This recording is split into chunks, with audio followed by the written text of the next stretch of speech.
నా పేరు లలిత. సూదనపల్లి గ్రామం, మహబూబాద్ జిల్లా. అయితే మొన్న బుధవారం నాడు పెళ్ళయింది. పెళ్లి 3 గంటలకయింది. 3 గంటలకు పెళ్ళయినంక 5 వరకు పిల్లని తీసుకొని ఎళ్ళిపోయారు వాళ్ళు. సాయంత్రం నైటు. తీసుకొని వచ్చినంక వర్షమొచ్చింది. తెల్లారి పిల్లని తీసుకొద్దామని పోయిర్రు. 3 గంటలకు పోయిర్రు ఇక్కడ నుండి. 3 గంటలకు అక్కడికి పోయినంక ఏమైంది, పిల్లని తీసుకొని 11 గంటలకు మర్రిరంట. మరి వరంగల్‌కొచ్చినంక కొద్దిగా అవతలికి పోవాలని వాళ్ళు పక్కకు పెట్టుకొని బండి అవతలికి పోయిర్రు.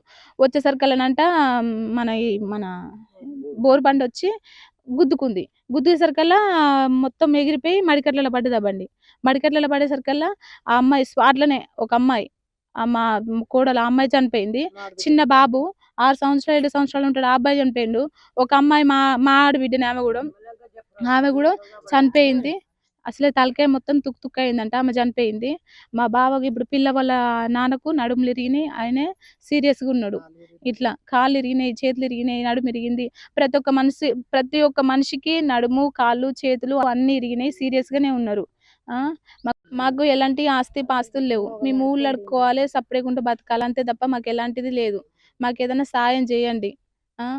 మేము లేనోళ్ళం, పేదవాళ్ళం. మాకు ఇల్లు, జాగా ఏమీ లేదు. అంతే.